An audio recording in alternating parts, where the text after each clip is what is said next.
Olá, meus amigos. Eu vou dar sequência ao estudo das profecias bíblicas, falando a respeito da pessoa do anticristo, visto que muitos anticristos têm se levantado e muita cogitação tem sido feita com relação a nomes das pessoas do anticristo.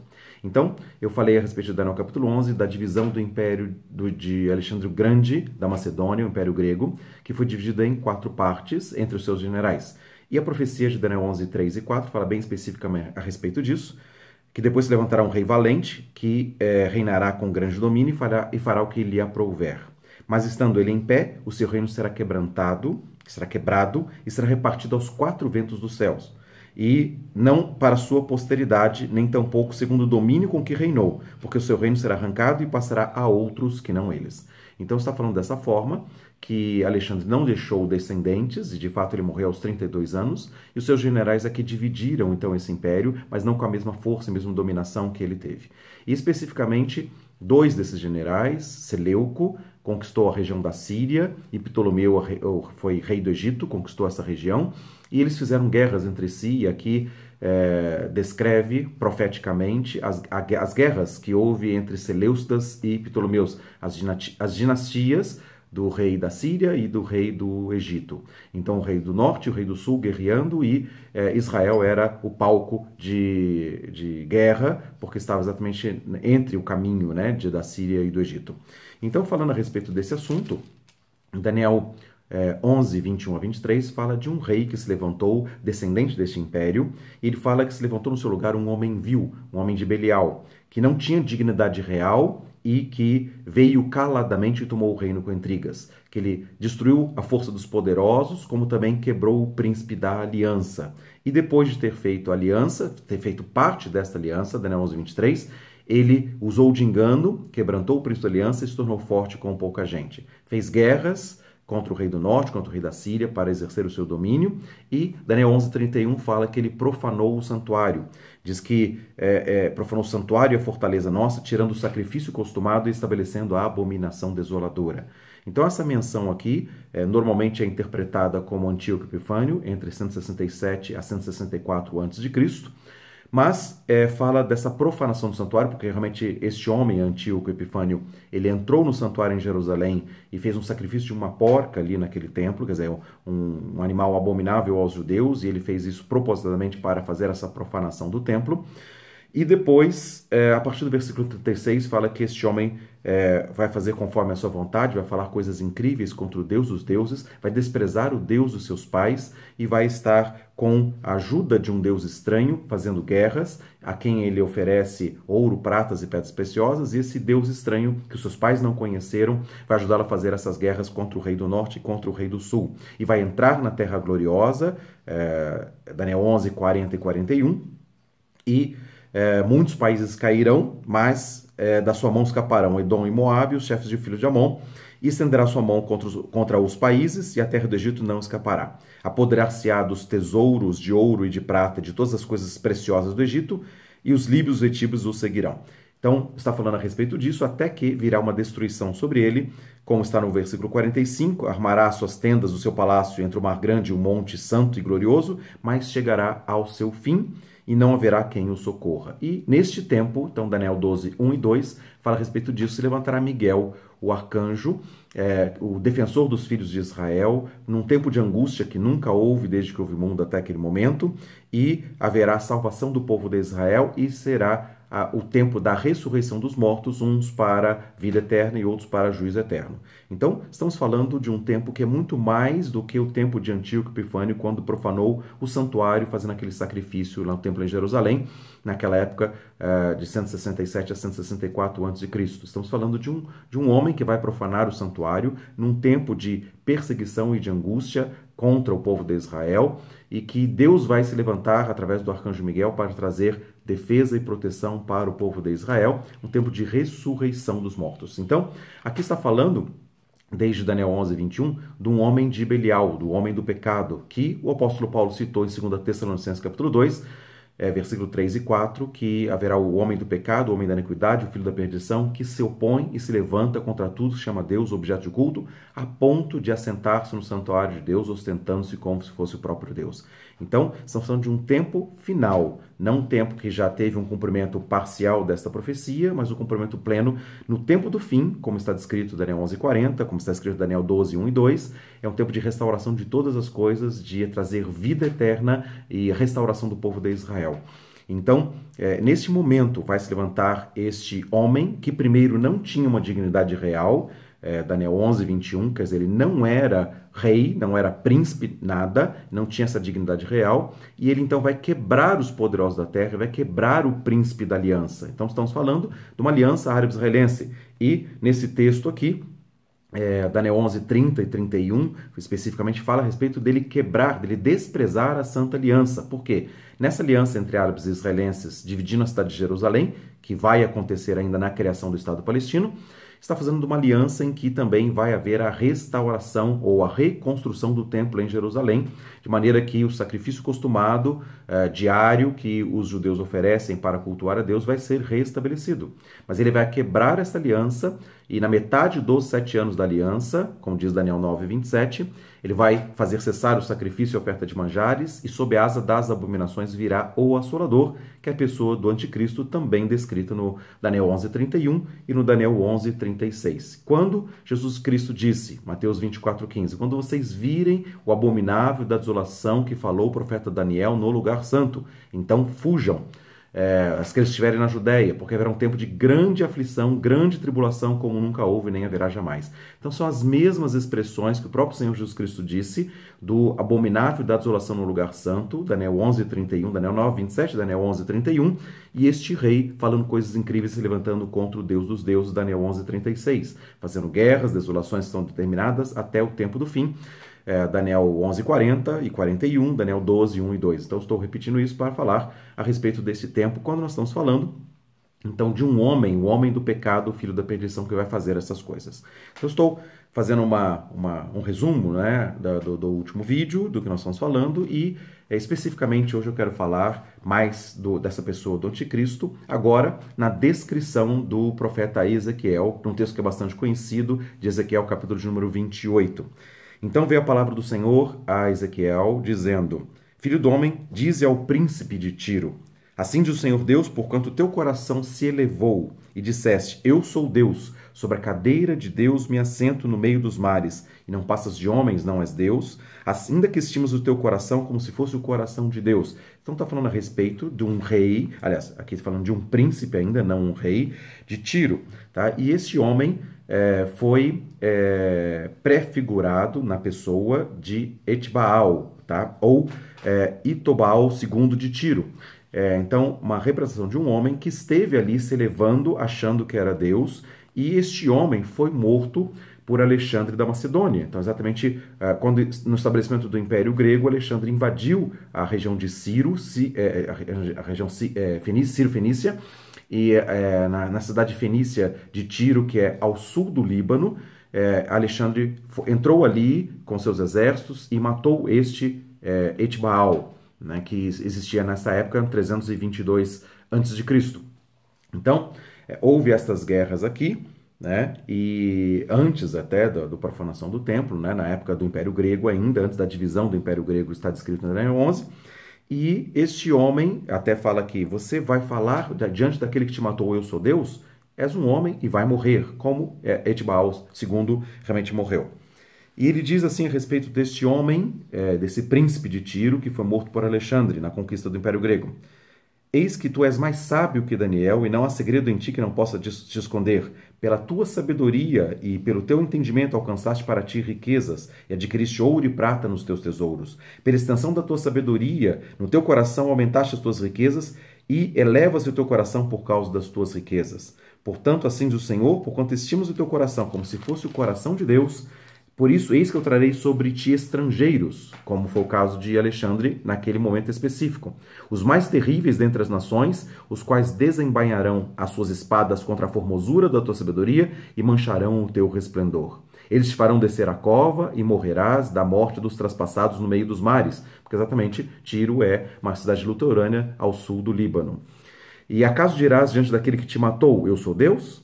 Mas tu és homem, não és Deus, na mão do que te traspassa. Da morte dos incircuncisos morrerás, por mão de estrangeiros, porque eu falei, diz o Senhor. Então, quer dizer, um homem que se elevou naquela época e foi morto, né, por Alexandre o Grande, como ele fala aqui, de forças estrangeiras, né? Então, no ano 332, né, especificamente, né, foi essa morte deste homem na invasão de Alexandre naquela região de Tiro, tá, no sul do Líbano.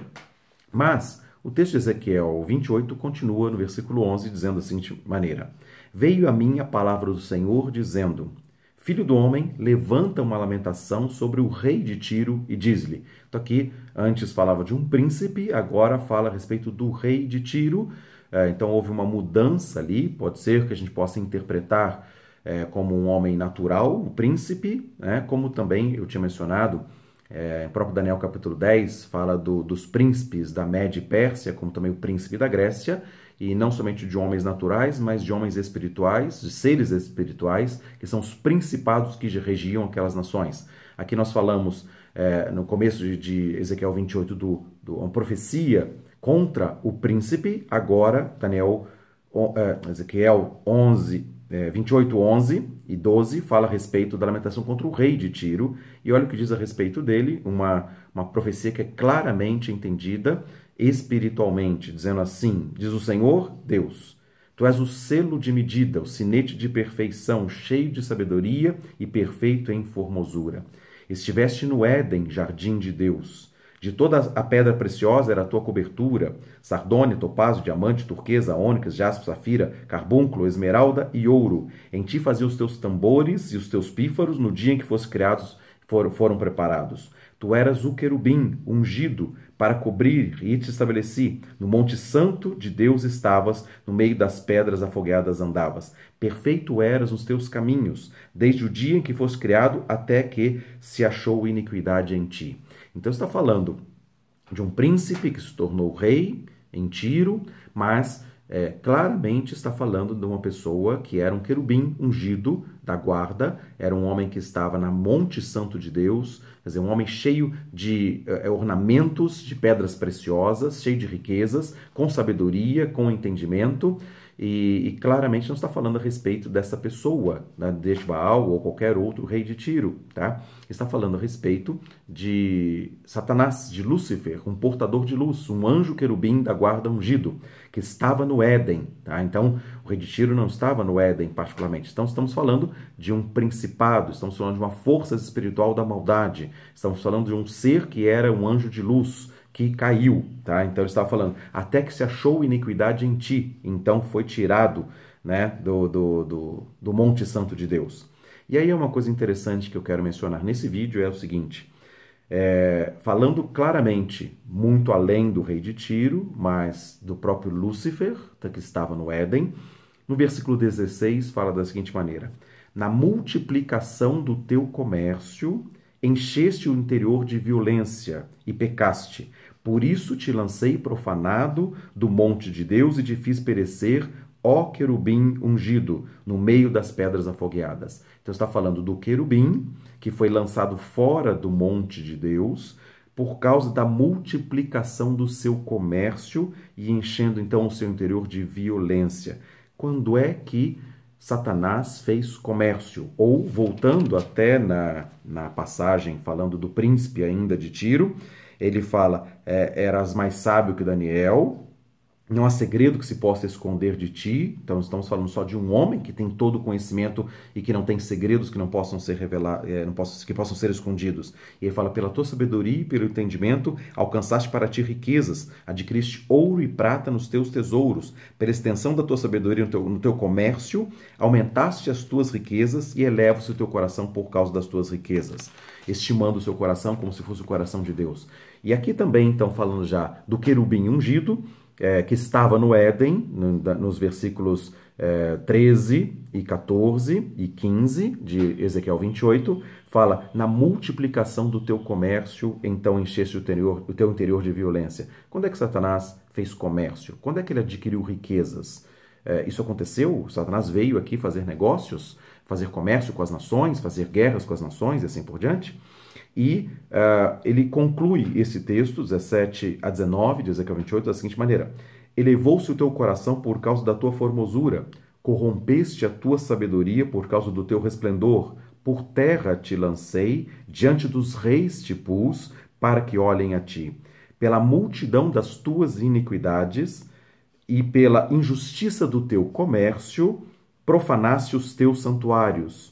Eu, pois, fiz sair do meio de ti um fogo que te consumiu e te tornei em cinza sobre a terra aos olhos de todos os que te veem. Todos os que te conhecem entre os povos estão espantados de ti. Em grande espanto te tornaste e nunca mais subsistirá. Então está falando de Satanás, de Lúcifer caído, se tornando Satanás, que foi tirado da presença de Deus e que fez comércios e que adquiriu riquezas e que foi colocado na terra. Tá? Então é a queda de Lúcifer vindo para a terra para estar no meio das nações, para fazer comércio, para estabelecer o seu reino, para profanar os santuários. Então estamos falando de um homem que não é simplesmente numa queda de Lúcifer que aconteceu lá entre Gênesis 1:1 e Gênesis 1:2, quando fala que Deus criou no princípio os céus e a terra se tornou sem forma e vazia, e o Espírito de Deus pairava sobre as águas. Estamos falando ali de Gênesis 1 e 2, né, quando se fala teologicamente que ali é a queda de Lúcifer, que a terra então se tornou sem forma e vazia. Deus criou a terra não para ser um caos, Deus criou no princípio céus e terra, mas a terra se tornou sem forma e vazia por causa da queda de Lúcifer. Cientificamente falando, se fala a respeito de quedas de meteoros que vieram destruir a Terra, a era dos dinossauros e os homens primitivos, que então houve uma destruição da Terra através de meteoros aqui na Terra. Então, os seres vivos morreram, existem fósseis de milhões de anos. Então, os teólogos falam a respeito dessa queda desses meteoros destruindo a Terra aqui também, mas biblicamente fala a respeito da queda de um ser espiritual na Terra e que então a Terra se tornou sem forma e vazia e depois foi recriada a Terra em Gênesis 1:2 em diante, fala a respeito dessa recriação da Terra, em que então veio a história da humanidade descrita na Bíblia, 5.775 anos pela contagem do calendário judaico.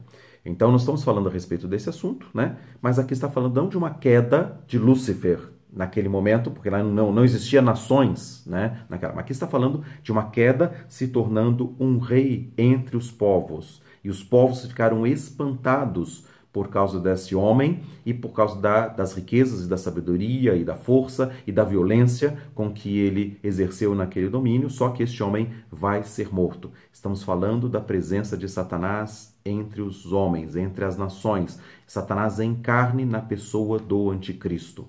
Aqui está falando deste homem simbolizado como o rei de Tiro. Claro, vamos falar assim, então o anticristo é do Líbano, né, da cidade de Tiro. Não está falando a respeito disso, né? Aqui o rei de Tiro prefigurava a pessoa. Claro que não estamos falando do rei de Tiro natural, estamos falando de um ser espiritual, de um principado que existia ali.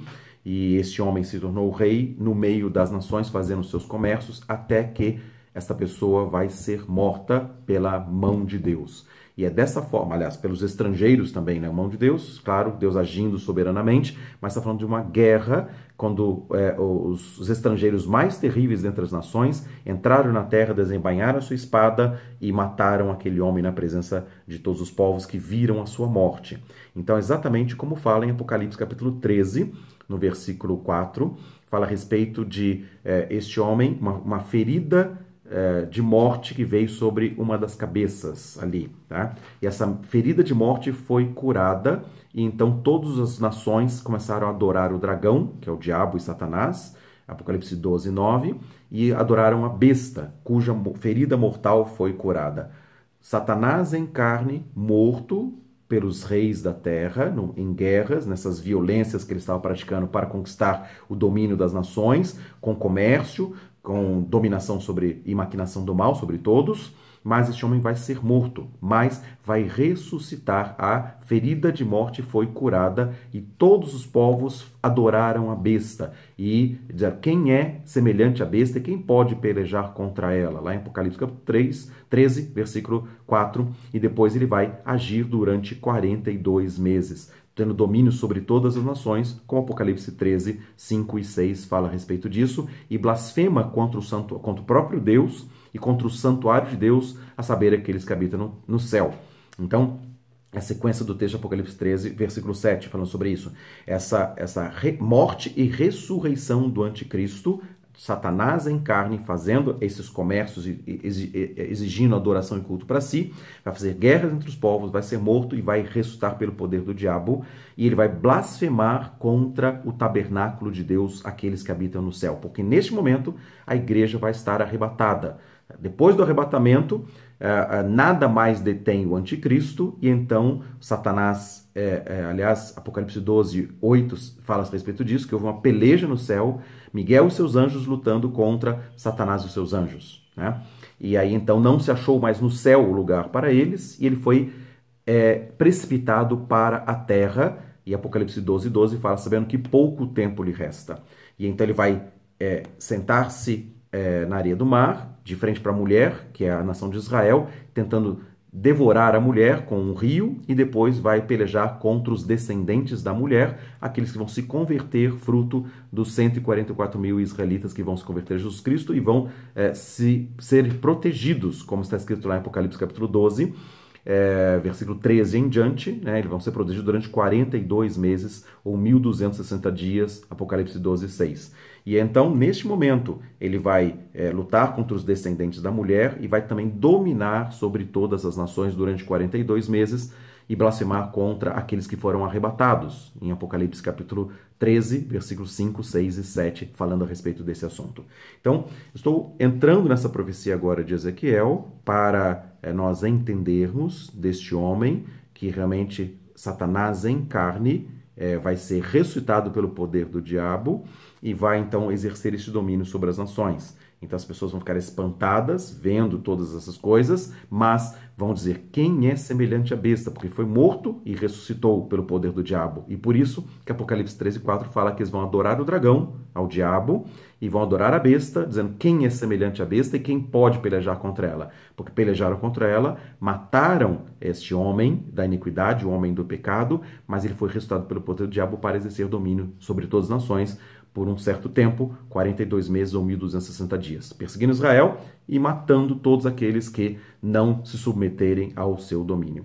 Então são profecias bíblicas que nós veremos se cumprir no decorrer dos anos. Aliás, nós vamos ver lá do céu, né? Quem foi arrebatado, porque ele vai blasfemar contra o tabernáculo de Deus, aqueles que habitam no céu, exatamente por esse motivo, porque nós não vamos estar aqui, nós vamos ser tirados e nada mais vai deter a manifestação do anticristo, que se manifestará com toda a eficácia de Satanás, com todo o poder e sinais e prodígios da mentira, aos que perecem, porque não acolheram o amor da verdade para serem salvos. Então, se você está acolhendo o amor da verdade para ser salvo, você vai ser tirado antes que venha o mal. É uma profecia que Jesus Cristo disse em Apocalipse 3:10. Porque guardaste a palavra da minha perseverança, também eu, Jesus, te guardarei da hora da aprovação que há de vir sobre o mundo inteiro para experimentar aqueles que habitam sobre a terra. Então, esse tempo da ira, de manifestação, de domínio de Satanás na pessoa do anticristo, morrendo, ressuscitando e exercendo domínio sobre as nações durante 42 meses, vai acontecer depois desse arrebatamento da igreja, quando nós vamos ser guardados dessa hora da aprovação e vamos estar no céu, recebendo os galardões para depois voltar com Cristo para reinar com Ele sobre todas as nações durante 1000 anos. Então, nós vamos falar um pouco mais a respeito desse assunto nos próximos vídeos e que Deus te abençoe, você possa meditar nesses textos, ouvir esse vídeo outras vezes para você, com a leitura da palavra, você entender os tempos e as épocas que nós estamos vivendo, tempos que antecedem a manifestação desse homem da iniquidade, o filho da perdição, que vai se levantar contra Deus e contra o tabernáculo de Deus, aqueles que habitam no céu. Que Deus abençoe com graça, com sabedoria, e vamos dar sequência nos próximos vídeos falando mais a respeito desse assunto. Um grande abraço a todos.